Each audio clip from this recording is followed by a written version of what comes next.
Non, non, madame, non, non, non, non. S'il ne rentre pas à la maison, je risque de faire quelque chose. D'accord, d'accord. Non, s'il ne rentre pas à la maison, je risque de faire quelque chose. Non, non, d'accord, c'est compris. Il aurait quelque chose sur sa conscience. Il aurait quelque chose sur sa conscience. Ok, c'est compris, d'accord, asseyez-vous. Il aurait quelque chose sur sa conscience. Asseyez-vous, asseyez-vous, d'accord. Tu nous manques. Tu nous manques, pardon. Monsieur, vous m'avez amené ici, là, c'est pourquoi? Dites-moi. D'accord, madame, s'il vous plaît, on va se rasseoir. Traiter ainsi, hein. Elle est malade. Je ne te permets pas de me traiter ainsi. Hein. Je dis que je ne te sors. permets pas de me traiter ainsi. Je ne te permets pas de me traiter ainsi. Il doit venir chez moi. Il doit venir à la maison. Je ne te permets pas de me traiter ici. Comment il peut me dire que moi je suis une psychopathe? Comment il peut me dire que moi je suis une psychopathe? Mais accepteriez-vous la trahison, la déception d'une personne que vous aviez aimée, que vous aviez portée dans votre cœur? En d'autres mots, peut-on pardonner à tout? Doit-on pardonner à tout? Est-ce qu'il est possible de pardonner à tout? Pour répondre à cette question, je vous propose de découvrir l'histoire que nous vous présentons aujourd'hui et vous pourriez vous-même, à la fin de cette histoire, tirer votre conclusion. Point d'accord, c'est tout et maintenant. Merci, mesdames et messieurs, de recevoir nos frères que nous recevons ici. Notre premier visiteur, pour ne pas dire notre première, c'est une dame qui vient donc partager avec nous son histoire sur ce plateau. Je vous demande de la recevoir sous vos applaudissements, s'il vous plaît.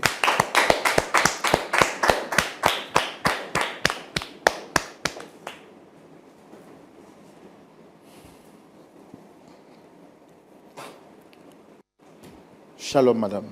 Shalom, frère Roland. Comment vous allez? Je vais un peu bien.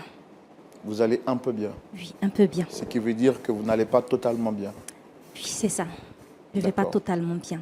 En tout cas, nous, on espère que jusqu'à ce que vous partiez d'ici, vous pourriez dire que je vais totalement bien. J'ai la foi. Moi aussi, j'ai la foi. Alors, spécialement pour vous, je vais vous laisser le temps de vous présenter. Après que j'ai fini de me présenter moi-même, je suis Roland Sambo. Le pasteur Tumo est juste à côté. Et derrière, il y a toute une équipe qui travaille pour que vous puissiez repartir d'ici avec le sourire aux lèvres. Alors, on vous laisse quand même le temps de vous présenter, non seulement à nous, mais à toutes ces personnes qui suivent cette émission. Je suis Annick, épouse d'Abiré, mère de 2 magnifiques enfants. D'accord, donc vous êtes Annick, épouse d'Abiré. Oui, c'est ça. Mère de 2 enfants. Oui, 2 garçons. 2 garçons. Oui. Ça fait combien de temps déjà que vous êtes mariée? Ça fait 5 ans. 5 ans. Oui, que je suis mariée. Super. À M. Hervé d'Abiré. M. Hervé d'Abiré. Oui. À vous voir parler de lui, on sent l'amour dans les airs. Vous parlez avec un large sourire. Oui. C'est quelqu'un qui est bien, exceptionnel. C'est un don de Dieu. Un cadeau que Dieu me l'a donné, en fait. D'accord. Alors, quelle est la personne que vous souhaitez rencontrer ici et pourquoi avoir choisi de rencontrer cette personne sur ce plateau? Bien évidemment, mon époux, M. Dabiré Hervé. Frère Roland, ça fait quelque temps que mon époux ne vient plus à la maison. Et comme je suis une adepte de l'émission Point d'accord, et ici, il y a toujours une solution à un problème. Raison pour laquelle je suis venue vers vous, pour que vous puissiez parler à mon mari, qu'il puisse revenir à la maison. Il me manque tellement. Il manque aux enfants. Je l'aime toujours. J'aime mon mari. Et le voir dehors, je perds les mots. Je déprime. J'ai perdu assez de poids parce qu'il ne veut plus rentrer à la maison. Je ne sais pas pourquoi, mais il ne veut plus rentrer à la maison. Je n'ai aucune issue au fait. J'ai tout fait, mais il ne veut rien savoir. Mais je sais que, en venant ici, je sais que j'ai une solution. Je sais que vous allez trouver une solution et mon époux va rentrer à la maison. D'accord. Je vous sens brûlante, impatiente de raconter votre histoire, de dire qu'est-ce qui s'est passé réellement avec votre mari, pourquoi est-ce qu'il a quitté la maison. On veut comprendre qu'est-ce qu'il y a vraiment autour. Et là, tout de suite, nous allons aller à la rubrique Le grand déballage pour connaître votre histoire. Madame Dabiré, vous nous dites que votre mari a quitté la maison il y a de cela quelques temps. Et donc, vous vous sentez abandonnée, seule, les enfants y compris. Et vous souhaitez qu'il revienne à la maison C'est donc la raison pour laquelle vous êtes ici. Ça fait combien de temps exactement que votre mari a quitté la maison, le domicile? Bon, disons, il ne veut plus rentrer, ça fait 6 mois qu'il ne veut plus rentrer. Quand j'ai voulu qu'il rentre, mais 2 ans en arrière, il y a eu un petit problème qui s'est passé en nous. C'est pourquoi il n'était pas à la maison. D'accord. Alors moi, je veux comprendre quel est le problème réel qu'il y a entre vous et votre mari. Qu'est-ce qu'il y a exactement? Frère Roland, c'est tellement compliqué.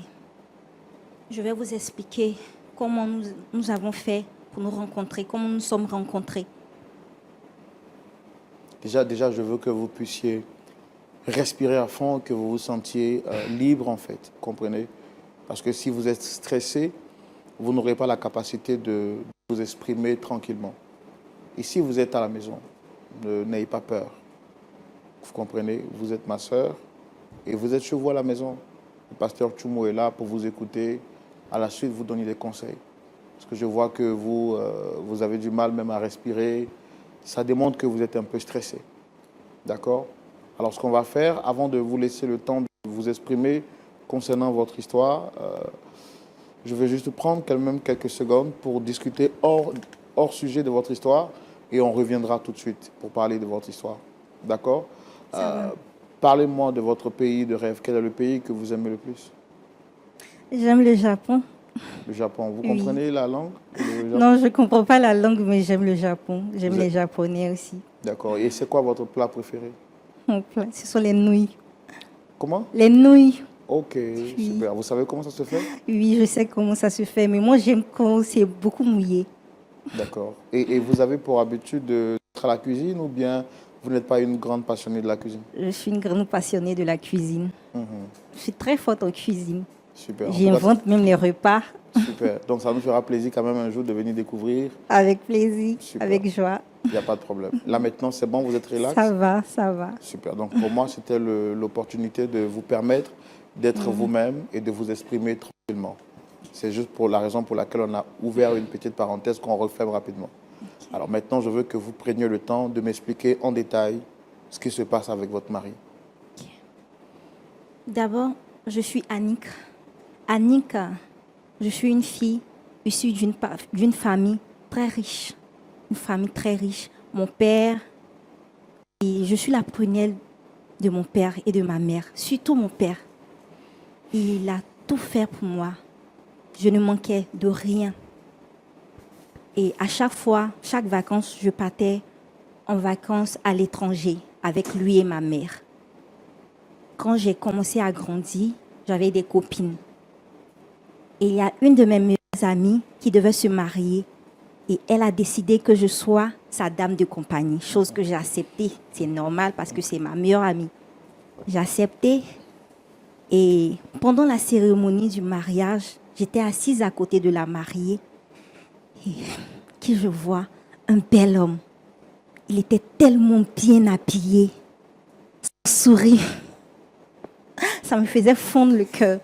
Automatiquement, j'ai dit que c'est mon homme, c'est mon mari. Et il y avait une petite voix qui me disait que c'est mon époux. Donc j'ai chuchoté dans l'oreille de la mariée qui est mon amie. Je lui ai dit que j'ai eu mon mari. Et elle m'a dit, va causer avec lui. Chose que j'ai fait. Je suis partie vers lui, j'ai pris son contact pour ne pas que d'autres filles puissent prendre son contact. Et en fait, je ne voulais pas que les filles approchent de lui.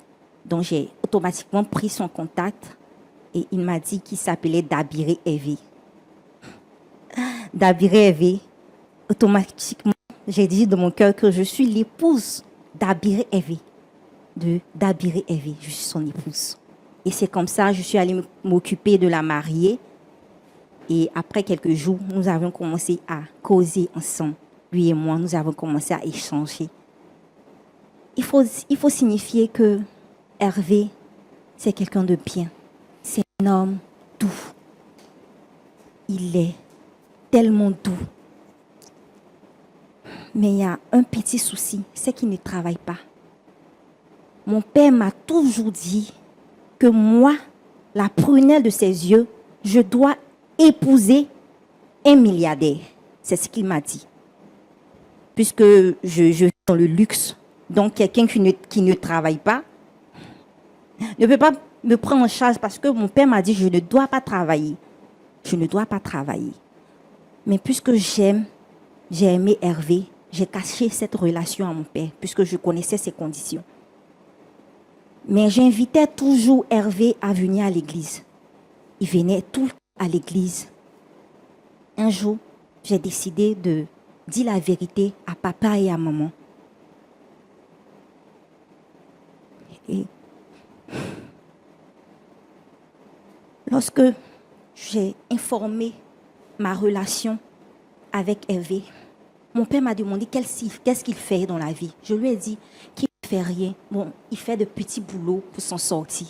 Mon père a automatiquement refusé. Il a automatiquement refusé et il m'a dit si je continue ces relations, il n'allait plus s'occuper de moi. Pour tenir tête à mon père, j'ai décidé de quitter la maison et je suis allée me réfugier chez Hervé. Mon père m'a coupé les vifs, mais j'avais de l'argent dans mon compte. J'ai aidé Hervé à payer la maison, les factures, courant, l'eau, la nourriture. Je ne pouvais pas croire que mon père puisse me traiter ainsi. Et vous savez, quand vous vivez avec un homme forcé, il y a quelque chose qui se passe. Je sais que j'ai fauté. Je suis tombée enceinte. Et j'avais plus d'argent. Donc, j'ai décidé d'aller voir papa et maman. De demander pardon à papa et maman. Que papa puisse s'occuper de moi et de ma grossesse. J'ai appelé mon oncle et nous sommes partis voir papa pour l'expliquer. Frère Roland, je n'avais jamais vu mon père. Je n'avais jamais vu mon père me crier dessus. Quand je lui ai dit, papa, je suis enceinte. Mais c'est normal, je suis enceinte. Un enfant, c'est un don de Dieu, donc il devait être content puisque je suis l'unique fille. Je suis son unique enfant. Donc, c'est son petit enfant. Et il devait être heureux. Mais à ma grande surprise, frère Roland, il me chasse de la maison. Je ne pouvais pas admettre ça. Et ma mère, elle nous regarde, elle ne dit rien. En principe, ma mère devait me soutenir. Elle ne me dit rien. Nous sommes retournés. Et mon oncle me dit qu'il va régler cela. Après, mon époux me dit, on va prier. Plutôt, Hervé me dit qu'on va prier pour que Dieu puisse calmer la situation, pour que Dieu puisse toucher le cœur de papa, pour qu'il puisse s'occuper de moi, puisqu'il ne travaille pas. Et j'étais à la maison, en train de cuisiner comme j'aime bien la cuisine, avec le peu qu'on a. Mon téléphone sonne, c'est papa qui demande. Il vient nous voir, moi et Hervé. Nous sommes allés rapidement, nous sommes partis. Et papa dit qu'il va me prendre en charge ainsi que la grossesse. Mais à une condition, que Hervé me pousse. J'étais contente. C'est ce que je voulais en fait. Je voulais que Hervé me pousse, que je sois Madame Dabiré. Et mon père a dit qu'on allait faire le mariage à la mairie.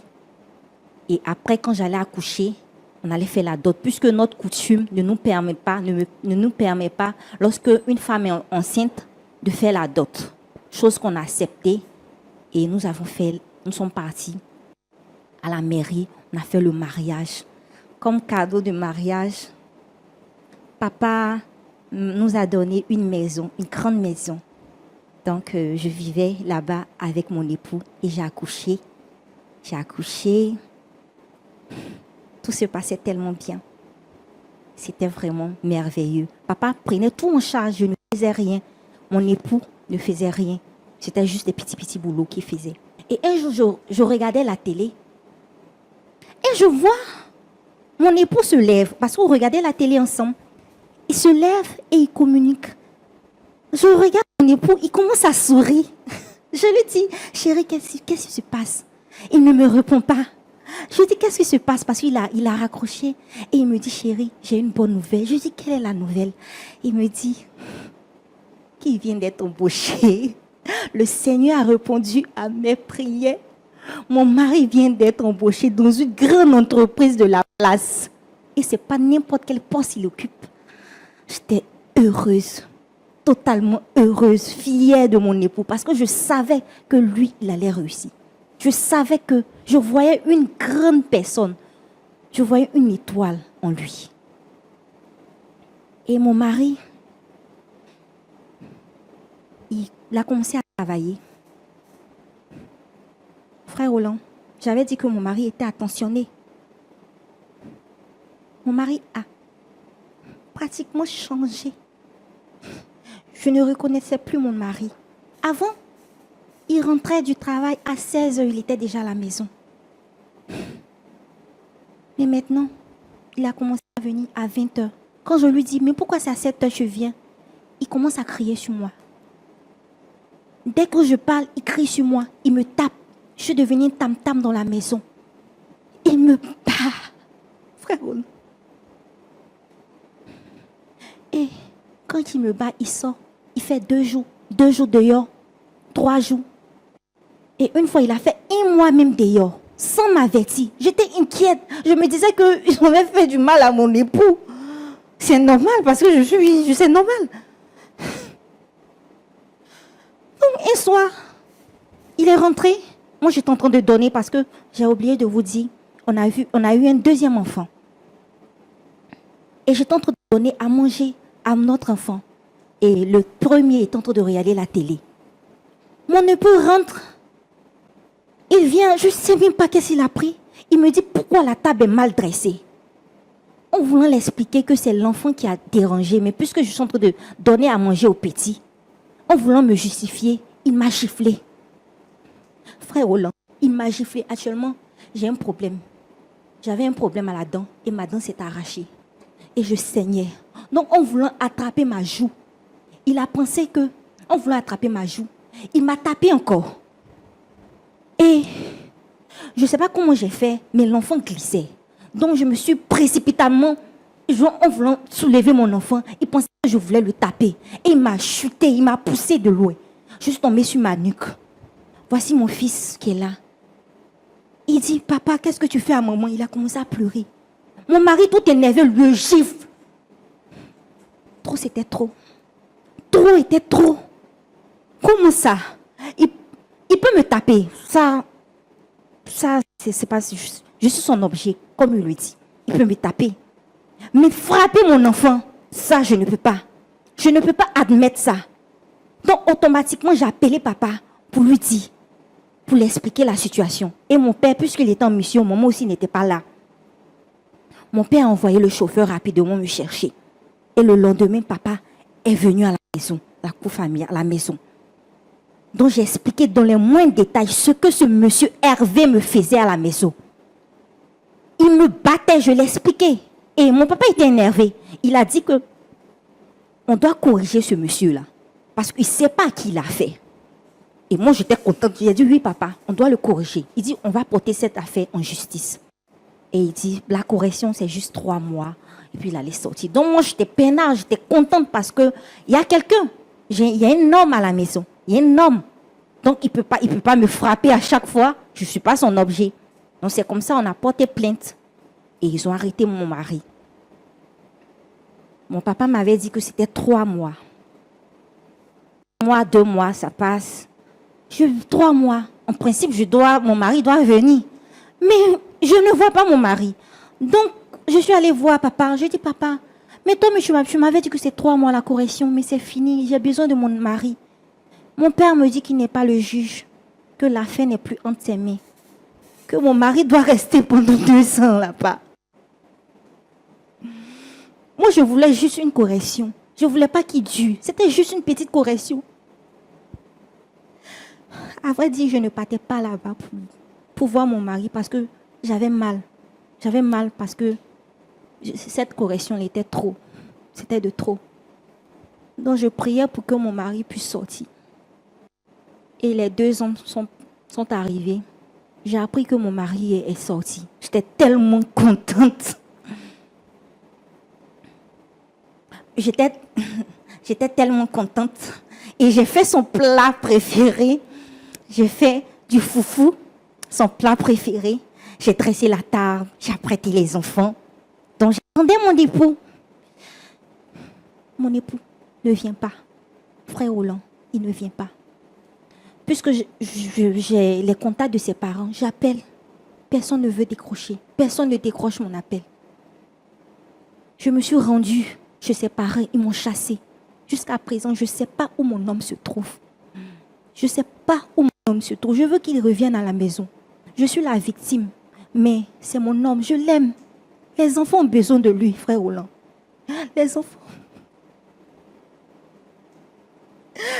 ont besoin de leur père. Qu'il rentre à la maison. C'est ce que je veux, qu'il rentre à la maison. C'est vrai que j'ai débordé, mais c'était plus de mon ressort, en fait. C'était plus de mon ressort, frère Roland. Est-ce que vous regrettez d'avoir porté à la connaissance de votre père que votre époux vous battait? Actuellement, je regrette. Je regrette. J'aurais dû laisser cette affaire. J'aurais dû régler ça à l'amiable. Je regrette actuellement. D'accord. Et rappelez-moi le nom complet de le prénom de votre mari, vous avez dit, c'est... Monsieur Hervé Dabiré. Hervé Dabiré. On a fait ce qui était en notre pouvoir pour l'avoir avec nous aujourd'hui. Nous allons recevoir monsieur Hervé Dabiré à la demande de Dame Dabiré. Et merci de le recevoir sous vos applaudissements, s'il vous plaît.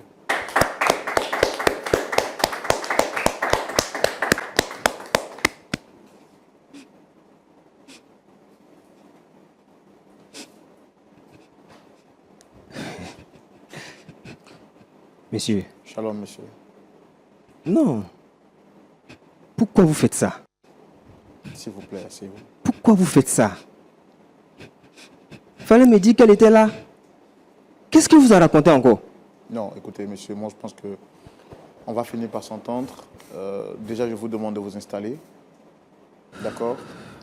Et c'est clair qu'on finira par s'entendre.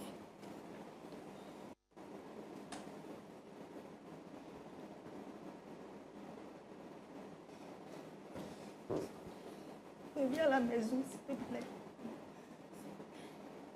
Reviens à la maison, tu nous manques. Tu nous manques, pardon. Monsieur, Vous m'avez amené ici là, c'est pourquoi? Dites-moi. D'accord. Madame, s'il vous plaît, on va se rasseoir. Madame, s'il vous plaît.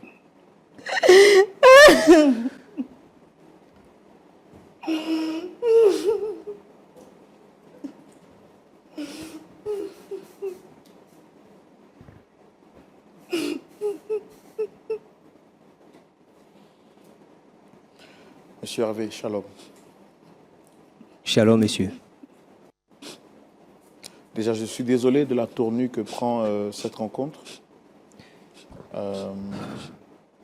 On a su également qu'en vous faisant venir de gré, il y a beaucoup de choses qui n'auraient pu pas se faire.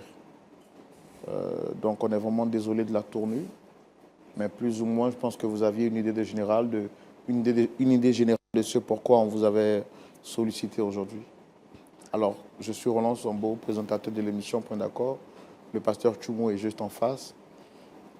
C'est une émission qui a pour objectif d'aider des personnes qui traversent des temps d'incompréhension à pouvoir se réconcilier. Vous avez été sollicité sur le plateau ici par Dame Annick, c'est ça? C'est bien ça. Je n'ai pas besoin de vous demander si vous la reconnaissez parce que je sais effectivement que vous la connaissez. Effectivement, je la connais. C'est la mère de mes enfants. Mais je ne sais pas pourquoi. Qu'est-ce qu'elle fait ici? Elle fait quoi là? Qu'est-ce qu'elle vous a raconté?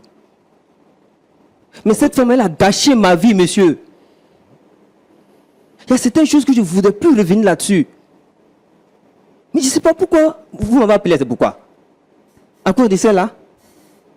Est-ce que vous savez ce qu'elle a fait?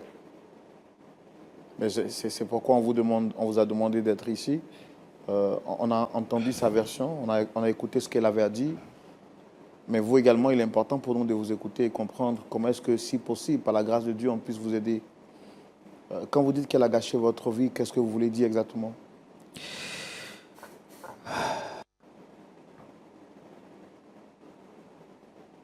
Frère Roland,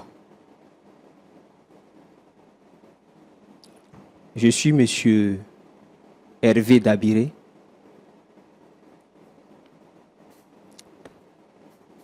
Et je vais vous dire tout ce qu'elle veut qu'on en parle, ce qui s'est réellement passé.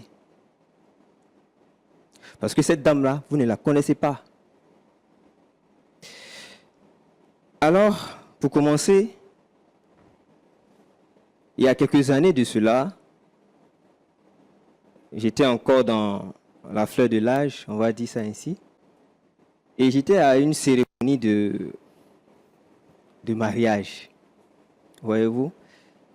Et je vois venir vers moi une jeune dame bien raffinée, bien belle.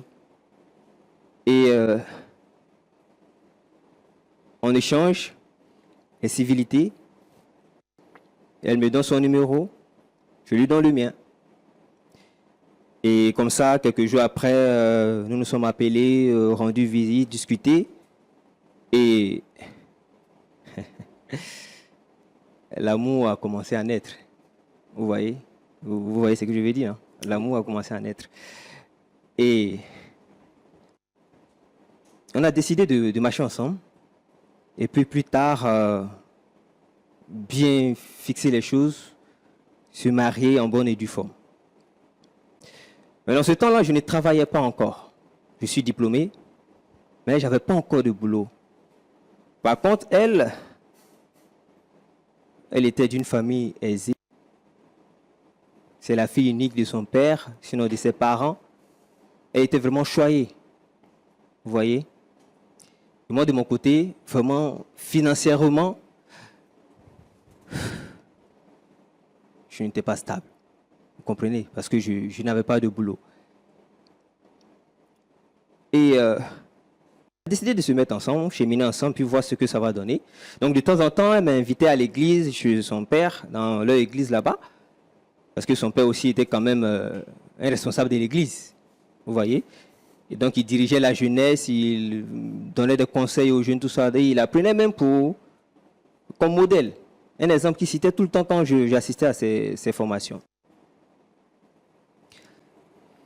Et un jour, sinon on a décidé ensemble de dire à ses parents que désormais on chemine ensemble pour plus tard se marier. Mais je vous assure que son père a catégoriquement refusé. Tout simplement parce que je ne travaillais pas encore. Donc, l'amour était là. Moi, je l'aimais. On a essayé par tous les moyens de voir les personnes qui sont un peu plus âgées que son père pour aller demander pardon pour qu'on puisse rester ensemble. Mais le monsieur a carrément refusé. Mais étant donné qu'on était amoureux l'un de l'autre, donc on a caché notre relation. Donc, à l'église, on fait comme si on ne se connaît pas. Voilà. Mais par derrière, on était ensemble. Et un jour, ce qui devait arriver est arrivé. Vous comprenez ce que je veux dire? Donc, elle est tombée enceinte. Comment faire? Comment dire cela à ses parents? Son père qui est très sévère. C'était vraiment compliqué. Mais elle a pris son courage à deux mains et elle en a parlé déjà à sa mère, qui, elle, s'est enflammée, a carrément tout déballé devant son père. Son père tellement en colère, il a chassé de la maison. Donc elle est venue se réfugier chez moi.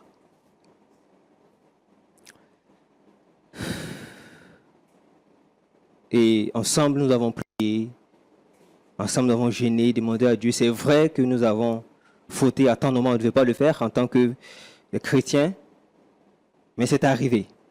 On a demandé pardon à Dieu, gêné, pour que son père puisse accepter déjà que la fille soit enceinte. Et puis maintenant, après, on allait voir par la suite. D'accord, on va aller un peu plus vite. Déjà, donc, finalement, son père l'a mis dehors. Donc, qu'est-ce qui a été fait par la suite? Par la suite, après la prière, comme je le disais, il nous a rappelé.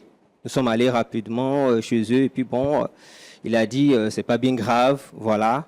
La seule condition qui maintenant, c'est que je pousse sa fille. Ok, j'étais très heureux. Étant donné que l'amour était déjà là, donc moi, je suis heureux d'épouser celle que, entre griffes, je vais dire, j'aimais. Donc, elle était enceinte, donc on ne pouvait pas faire la dot, selon leur coutume. Et donc, on a fait le mariage à la mairie. Et puis après, son père nous a donné un appartement. Nous sommes allés vivre chez nous. Elle a accouché. Et par la suite, on a accompli tout le reste. Donc, on a fait le mariage, tout et tout. En ce moment, je ne travaillais pas encore. Et c'est son père qui s'occupait de nous. Vous voyez, les factures, le loyer, tout ça. Et un soir, Dieu sachant faire les choses, je reçois un coup de fil. Alors que j'avais postulé à un poste il y a bien longtemps, j'ai reçu un coup de fil pour me dire que voilà, j'ai été retenu à un poste et donc je vais commencer à travailler très bientôt. C'est la joie. J'ai dit enfin, là au moins je vais être déchargé par, on va dire, quand même décharger un peu ses parents, vu que je peux maintenant moi-même m'occuper de ma femme et mes enfants. J'ai commencé à travailler. Tout allait bien, tout était parfait. Et on a eu un deuxième enfant. Mais le comportement de ma femme a commencé à changer. Parce que j'occupe une position où c'est moi qui gère les ordres de mission. Par moment même, je vais en mission. Donc, par moment, j'arrive à rester un peu tard au service. Mais je prenais quand même la peine d'appeler et lui dire je serai un peu en retard ou je suis dans tel bouchon, je serai là. Mais je vous assure que quand j'arrive à l'heure indiquée, Madame s'enflamme. Je ne sais pas ce qui se passe. Et elle a, j'ai envie de dire, il y a une maladie, une jalousie maladive là qui est venue, je ne sais pas. Elle m'a créé tous les problèmes. Elle allait jusqu'à mon bureau faire palabre avec ma secrétaire. Elle m'a regardé mal. Elle m'a regardé mal. Donc c'est normal que je réagisse. Je dois la frapper. Pourquoi elle me regarde mal? Vous voyez? Mais tu sors avec elle. Tu sors avec elle. Vous voyez? C'est son caractère qu'elle a. Hein? Je vous l'ai dit. Est-ce que vous a dit la vérité? Elle se bat avec tout le monde dans mon service, surtout les femmes. Quand je vais en mission pour un mois, elle pense que c'est pour aller avec les femmes. Et le comble, elle est malade. Hein. Ne m'indexe pas. Hein. Ne m'indexe pas. Elle est tu as compris, très non? malade. Ne m'indexe pas. Tu m'arrêtes. Elle allait raconter à son père que moi, je lui porte main, je la frappe comme je veux, chose que je n'ai jamais faite. Je suis une personne bien éduquée. Mon père m'a bien élevé, même si je n'ai pas une classe sociale, mais je sais quand même respecter la femme. Le fait de crier sur moi là, c'est pas frapper. Quand tu cries sur moi là, c'est pas frapper. Monsieur Sambo, c'est pas frapper. De se taire. Tu cries sur moi à chaque fois, c'est pas frapper. Dites-lui de se taire. Madame, calmez-vous, s'il vous plaît. Calmez-vous. Tu ne peux pas me calmer. Pourquoi il peut mentir sur moi? On n'a jamais crié sur moi. La seule fois que mon père a crié sur moi, c'est que je portais sa grossesse. Que mon père a crié sur moi. Donc lui, de quel droit il se permet de crier sur moi? De quel droit? Je t'ai pas dit de ne plus communiquer avec tes collègues. Je t'ai pas dit de ne plus communiquer avec tes collègues femmes. Je t'ai pas dit ça. Monsieur Et Sambo. rien comme ça, c'est pas moi qui t'ai fait. Oh là là. Tu as oublié. C'est pas moi qui t'ai fait. Attends, c'est ton vrai caractère est en train de montrer ici, non? Je m'en fous. Je m'en fous de ça. Vous voyez? Vous voyez? On va être douce Je là, ne sais vous pas ce qu'elle voulez est venue pas. raconter ici, si elle est venue jouer la victime, mais c'est son comportement qui est là. C'est son caractère net.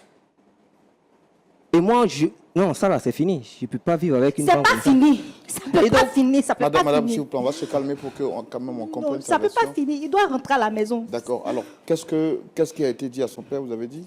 Elle allait mentir sur son père. Moi, je la battais. Celle-là, comme je vous l'ai dit, elle est malade. Elle va elle-même se faire des bleus pour aller montrer à son père que voilà ce que mon mari m'a fait. Pourtant, je n'ai rien fait.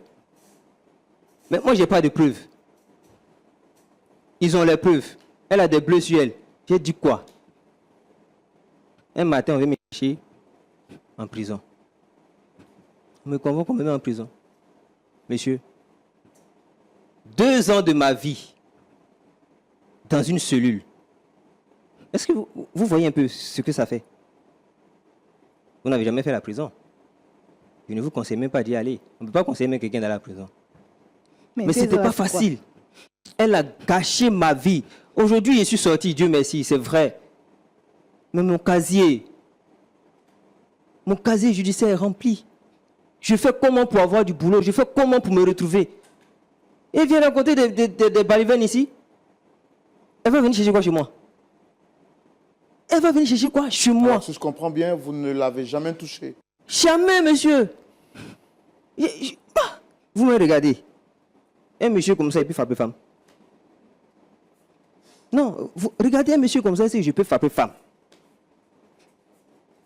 Je suis calme, doux, j'aime pas les palabres. C'est comme ça que je l'ai aimé. Je ne l'ai jamais touché. Elle a tout inventé. C'est là. C'est une psychopathe. Je te permets pas de me traiter ainsi. Hein. Elle est malade. Je te permets pas de me traiter ainsi. Hein. Je dis Moi, que je je te sors. permets pas de me traiter ainsi. Oh, Je dis que je te permets pas de me traiter ainsi. Il doit venir chez moi. Il doit venir à la maison. Je te permets pas de me traiter ici. Comment il peut me dire que moi je suis une psychopathe? Comment il peut me dire que moi je suis une psychopathe? Attendez, madame, attendez, on va. Si vous n'essayez pas de la calmer, elle risque de faire quelque chose. Regardez là. Je sais Elle que va tu se blesser m'appartiens. ici et vous serez responsable. C'est vous qui l'avez amenée ici. Hein. C'est vous. Attrapez-la. Madame? Je dis que tu m'appartiens. Non, madame, non. S'il ne rentre pas à la maison, je risque de faire quelque chose. D'accord. Non, s'il ne rentre pas à la maison, je risque de faire quelque chose. Non, d'accord, c'est compris. Il aurait quelque chose sur sa conscience. Il aurait quelque chose sur sa conscience. Ok, c'est compris, d'accord, asseyez-vous. Il aurait quelque chose sur sa conscience. Asseyez-vous, d'accord, asseyez-vous. Il va entrer à la maison, ça va? Regardez-moi, ça va? Ça va. Calmez-vous.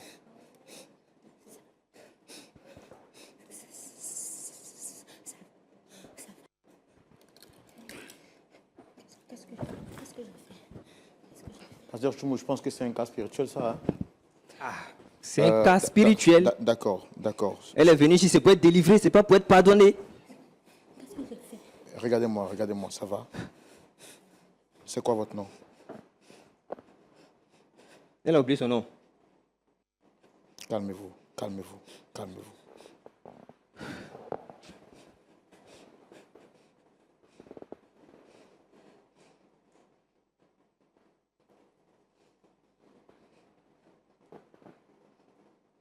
Ça va. Est-ce qu'on pourra nous trouver de l'eau pour elle, s'il vous plaît?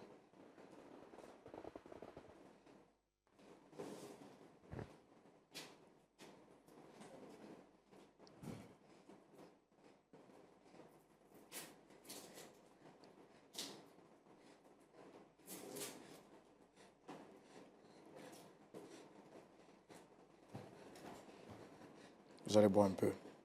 Tenez.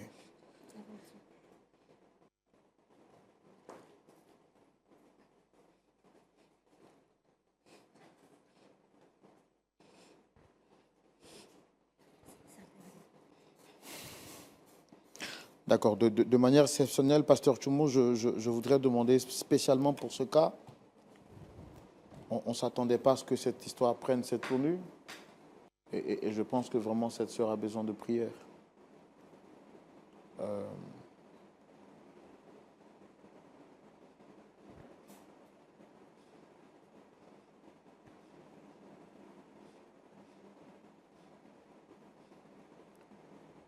Ça va bien?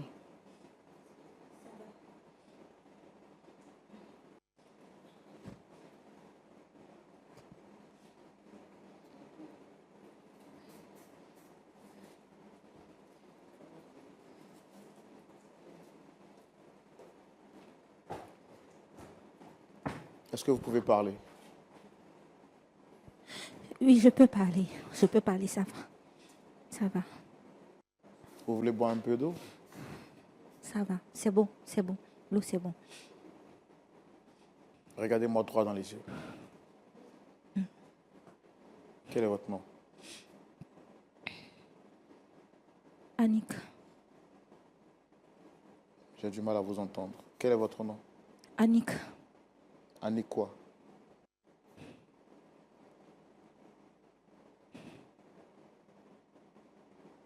je m'en souviens plus du reste.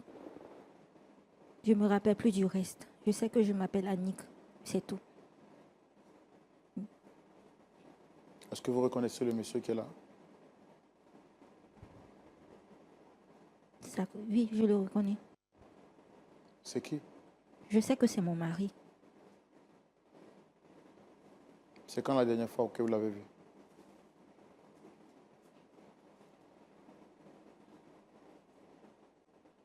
Deux ans. 2 ans, ça fait 2 ans.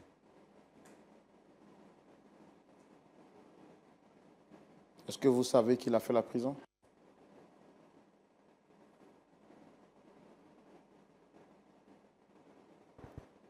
Je commence à me rappeler, oui. Oui, je sais. Je commence à me rappeler. Est-ce que vous savez pourquoi est-ce qu'il a fait la prison? C'est un peu flou dans mon esprit. Mais je sais qu'il a fait la prison à cause de moi. Frère Hollande, depuis toute petite, je suis malade. Comme j'avais signifié, à chaque fois, je partais en Europe avec papa et maman. C'était pour me soigner. Et papa a caché cela. On a caché cela à mon époux. Mais quand je suis contrariée, je me fais des bleus. Je me blesse. Vous voyez maintenant? Ça là. Non, monsieur, vous comprenez quand même que c'est... Mais m'ont caché ça. M'ont caché ça. Et j'ai 2 ans de ma vie en prison pour ça. S'il te plaît, Maintenant, ma vie est gâchée. s'il te plaît. Mon casier judiciaire est rempli. Je fais comment? Pardon. Vous me demander pardon. Bon, ton pardon, tu vas l'avoir. Mais, elle ne rentre plus chez moi à la maison. Est-ce que vous saviez qu'elle était malade? C'est ce que je vous dis, je ne savais pas. Quelqu'un qui allait mentir sur moi. Je ne savais pas. Est-ce que vous êtes conscient au moins ce qu'elle a fait, pas de manière délibérée? Affaire des psychopathes, là, frère Roland. On ne peut pas savoir. Vous avez vu. C'est devant vous. Au début, elle était comment? Au début, elle était comment? Après, ça a changé. Moi aussi, je ne peux pas savoir. Donc, elle ne rentre pas chez moi à la maison. Pour mes enfants, là, je sais comment il est géré. Ça, c'est pas un problème. Mais femme comme ça dans ma maison, plus jamais. Ah, chez nous, on dit ici, c'est pas on t'a piqué aujourd'hui là. Même vérité, tu appelles ça.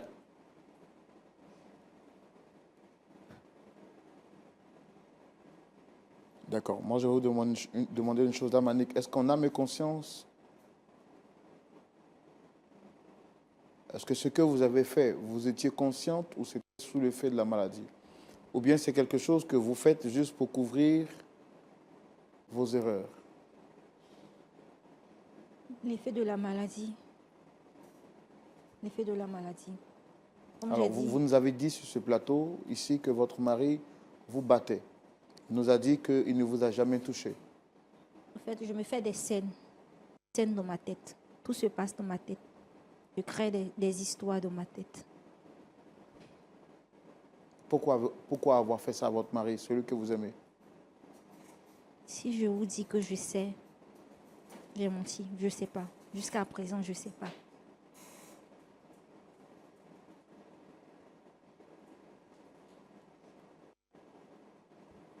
Est-ce qu'il vous arrive par moment d'être jalouse à l'excès? Oui, à l'extrême, jalouse. Très possessive. Ça, je le reconnais. Même avec ma mère, je suis très jalouse aussi. Et ça, est-ce que votre pasteur est informé de ça? Papa a caché cela. Personne ne sait. Parce que je pique mes crises à la maison. En public, je ne pique pas mes crises. Mais quand je suis énervée, c'est là que je pique des crises. Et votre père savait cela, mais il a quand même osé faire mettre en prison votre mari. Il se sentait mal, mais il devait le faire. Parce que personne ne pouvait comprendre, puisque j'avais des bleus. Donc, pour voiler, puisque c'est moi-même qui me faisais des bleus, pour voiler cela, j'ai dû mettre ça sur mon époux. Et mon père aussi était d'accord. À vrai dire, j'ai inventé toute l'histoire avec mon père aussi.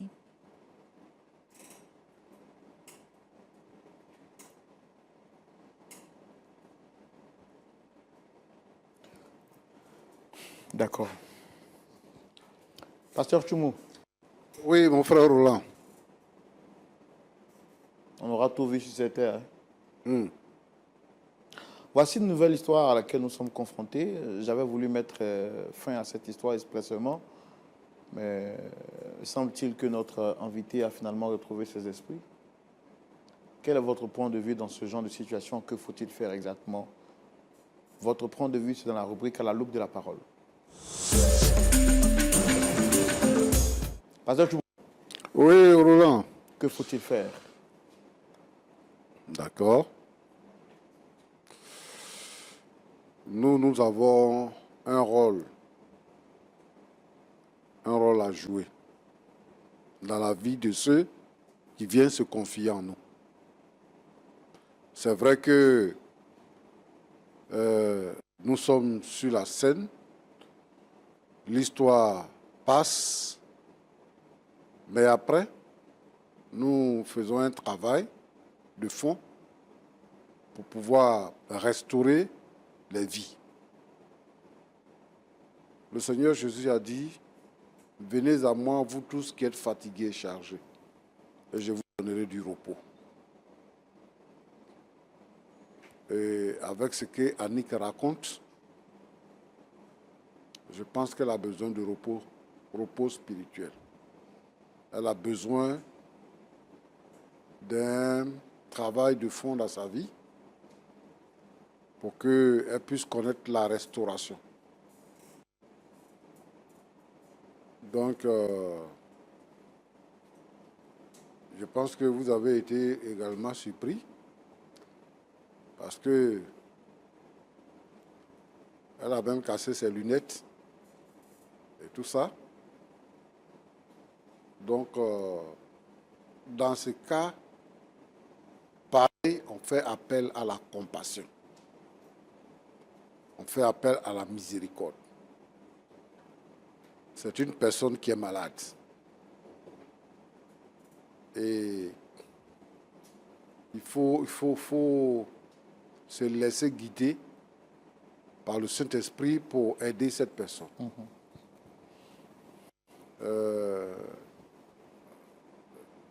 Ton prénom là, c'est quoi, mon fils? Hervé. Hervé. Oui, pasteur. Tu as fait combien d'années avec elle? Bon, après le mariage, ça fait 5 ans maintenant. Sinon, avant ça, nous avons eu 2 ou 3 ans de marche ensemble. D'accord. Et tu n'as pas su qu'elle avait un problème? Véritablement, je n'ai pas su. J'ai pas su. C'est comme j'ai dit, après le deuxième enfant, après le travail, tout ça, que ça a commencé à ressortir. Ouais. D'accord. Donc, ce qui signifie que tu ne connais pas ta femme. Tu ne la connais pas. Quand tu dis, par exemple, que tu as passé 2 ans de ta vie en prison et qu'elle ne retournera plus chez toi parce que tu n'as pas besoin de ce genre de femme. C'est ta femme, hein? Vous êtes mariés légalement? Oui, oui. D'accord. Quand on se marie, pendant la cérémonie de mariage, et qu'on doit se passer les anneaux, on fait des vœux. C'est-à-dire que tu fais des vœux, elle aussi, elle fait des vœux. Les vœux que tu as fait là, tu avais dit quoi?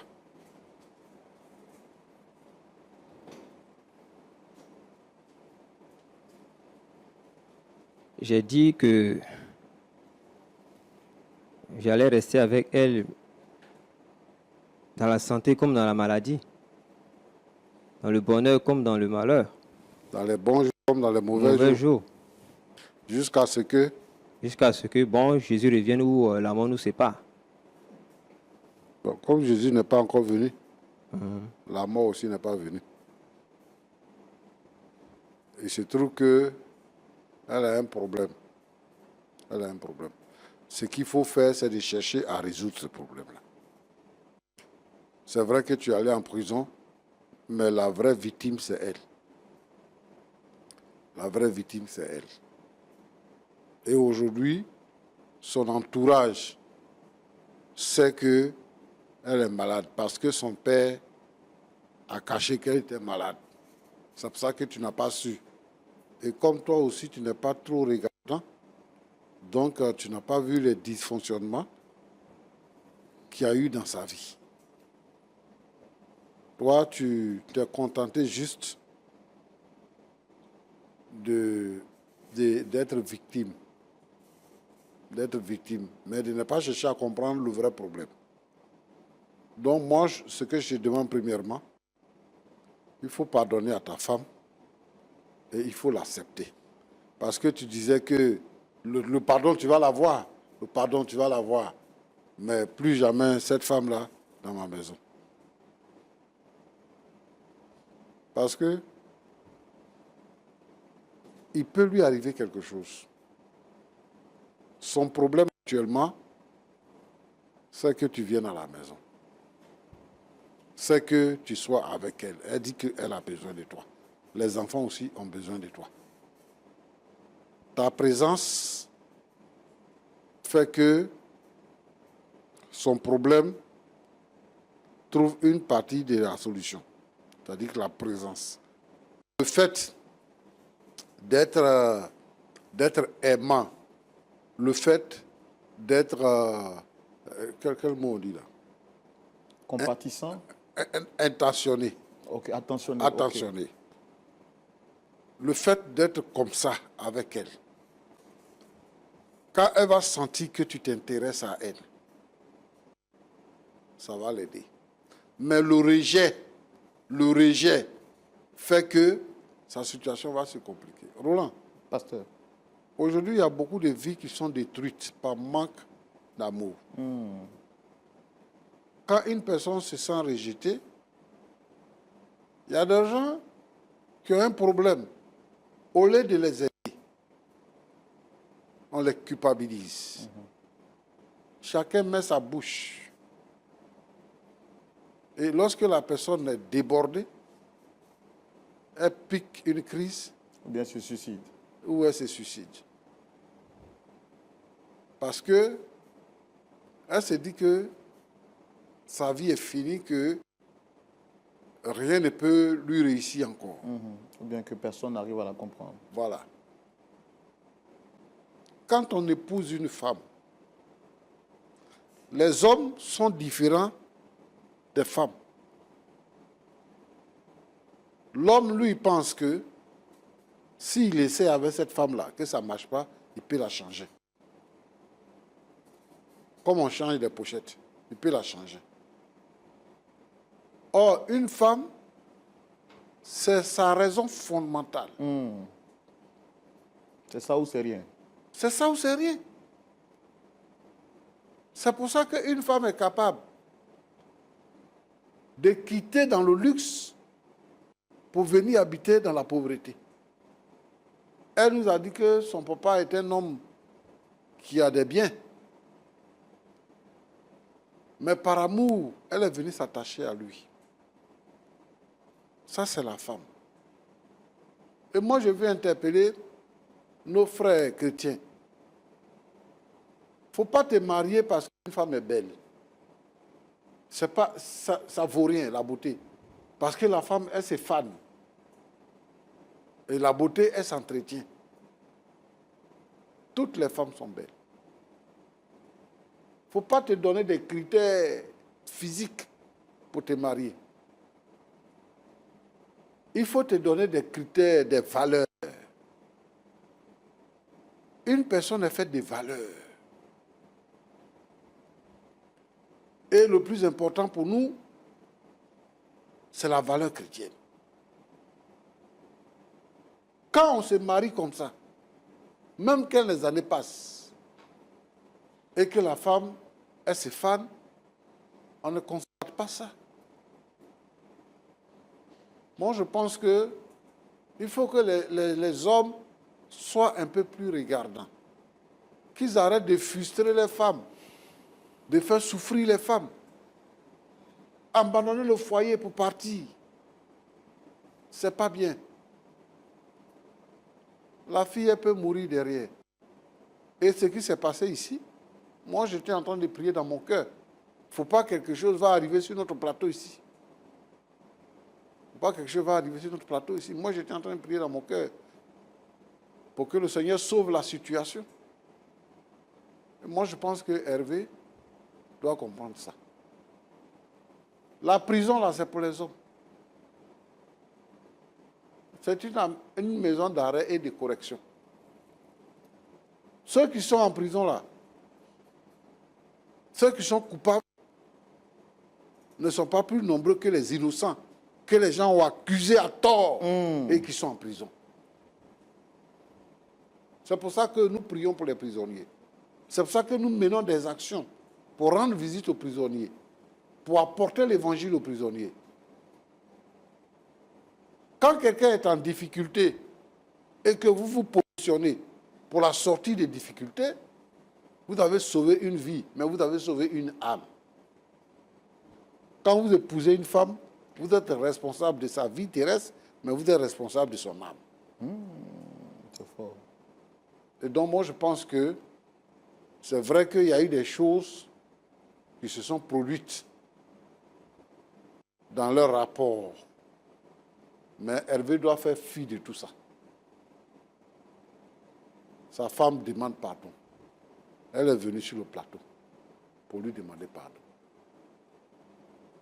Ce n'est pas l'argent, ce n'est pas l'or, mais c'est l'homme. Elle a besoin de son mari. Hervé, je sais que tu es blessé. Je sais que aussi, les gens ont mis beaucoup de choses dans tes oreilles.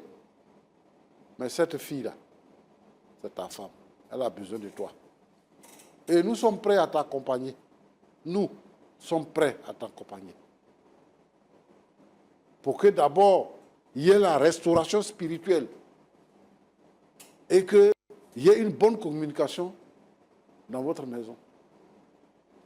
Quand vous voyez, j'ai parlé une fois avec une femme qui était malade mentale, qui était nue dans la rue. Mais le Seigneur l'a guérie. Et puis, quand elle causait, après sa délivrance, elle causait comme ça. Elle dit, je ne savais pas ce que je faisais. Je ne savais pas ce que je faisais. Elle ne sait pas ce qu'elle fait. Elle fait des crises. Et je pense que c'est quand elle est énervée qu'elle fait les crises. Et c'est ce qui s'est passé sur le plateau. Donc quand on vit avec ce genre de personnes, on évite que cette personne-là s'énerve. Il faut la couvrir d'amour, d'affection. Tout ça. Donc, c'est ce que je peux te dire. Roland a l'habitude de dire qu'on peut poursuivre le débat après. Mais je veux vraiment que en tant que frère en Christ, moi je parle à mon frère chrétien, les enfants du royaume, ceux qui ont reçu le pardon par le sang versé de Jésus-Christ, nous n'avons pas d'autre raison. Notre raison d'être, c'est que nous sommes un peuple acquis. Nous sommes une nouvelle race. Et je pense que nous ne raisonnons pas comme les autres, qui n'ont pas fait la même expérience que nous, qui ne sont pas les enfants du royaume. Donc, il faut que tu rentres en toi-même et que tu trouves la force nécessaire pour prendre Annick et t'occuper d'elle. C'est comme elle peut être paralysée et puis elle est à l'hôpital. C'est la maladie, c'est pas volontaire, c'est pas parce qu'elle veut se comporter comme ça. C'est la maladie. Bon, Roland, Pasteur. je vais appeler tous les frères et toutes les sœurs à faire beaucoup plus attention et à s'intéresser à leurs femmes. La femme est un don de Dieu. Et la Bible dit que celui qui a trouvé une femme a trouvé le bonheur. Yes. Donc ce n'est pas, on ne joue pas avec la femme. La Bible dit que la femme c'est notre vis-à-vis, une aide semblable. Donc il faudrait que nous soyons des hommes capables de rentrer dans le plan de Dieu pour permettre à la femme d'être épanouie. C'est ça. Que Dieu vous bénisse abondamment. Amen, pasteur. Amen, pasteur. Merci. Merci pour vos prières également quand la situation était un peu tendue. On rend gloire à Dieu qui a permis que toute chose soit possible. Avant qu'on ne termine, je vais vous demander, je vais quand même vous aider à... Voilà. C'est bon, vous pouvez porter ça?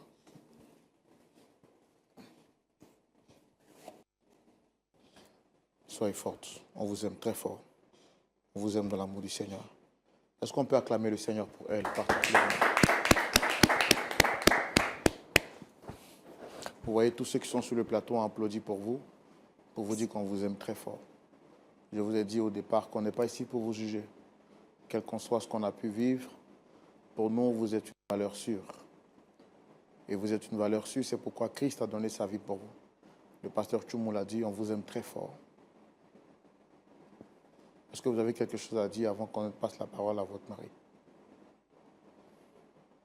Je tiens à vous dire merci. Merci à pasteur pour ses sages conseils. Ce que je veux, c'est l'amour de mon mari. C'est tout ce que je veux. Qu'il revienne à la maison. C'est tout ce que je veux. D'accord. Très cher monsieur, je pense que vous avez écouté les paroles du pasteur. Notre objectif, ce n'est pas de vous forcer. Nous savons que vous êtes chrétien. Et dans la prière que le Seigneur Jésus a appris à ses disciples à la demande de Pierre, il leur a dit, pardonne-nous comme nous pardonnons aussi à ceux qui nous ont offensés. Je sais que vous avez été blessés, vous avez été meurtris. Vous avez le libre arbitre de choisir de pardonner ou pas. On ne veut pas aussi que vous fassiez les choses pour le regard des hommes. Mais c'est à vous que revient le mot de la fin. Quel sera votre mot de fin?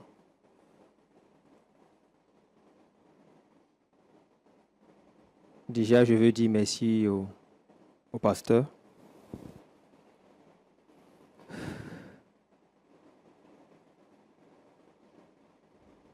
Je pense que pour le pardon, avec l'éclaircissement que le pasteur a donné, je comprends mieux la situation. Donc, je vais pardonner.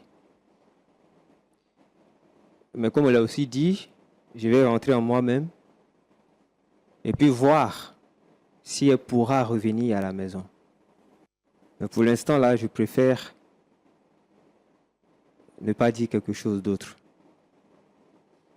Je lui pardonne, c'est un cas de maladie, on peut comprendre, mais je vais encore réfléchir pour voir si elle peut revenir à la maison. C'est ce que j'avais à dire. Est-ce que vous savez de quoi sera fait demain?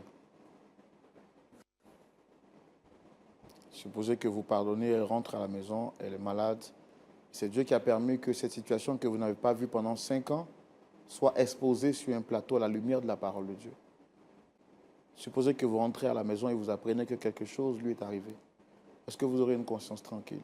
Loin de nous l'objectif de vous forcer à faire quelque chose.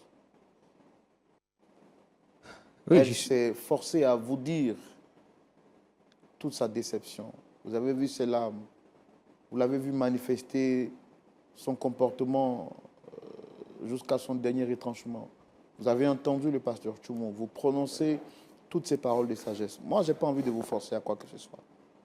Mais je veux vous poser une énième fois la question. Quel est votre mot de la fin?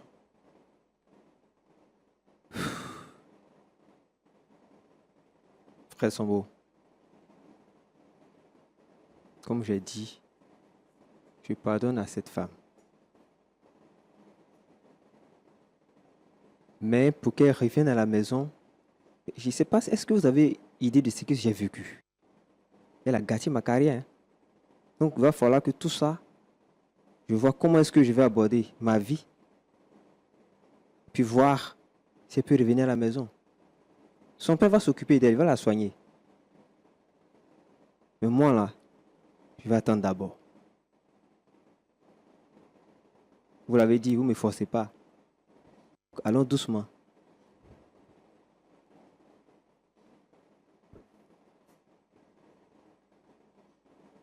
Ok, merci beaucoup. Pasteur Tchoumou. Oui, Roland. Bon, je pense que la réaction du frère semble être légale, pour ne pas dire légitime. Bon, on peut pas. Je lui ai posé la question à 2 reprises. Il dit il pardonne. Bon, je ne sais pas de quel genre de pardon il est question.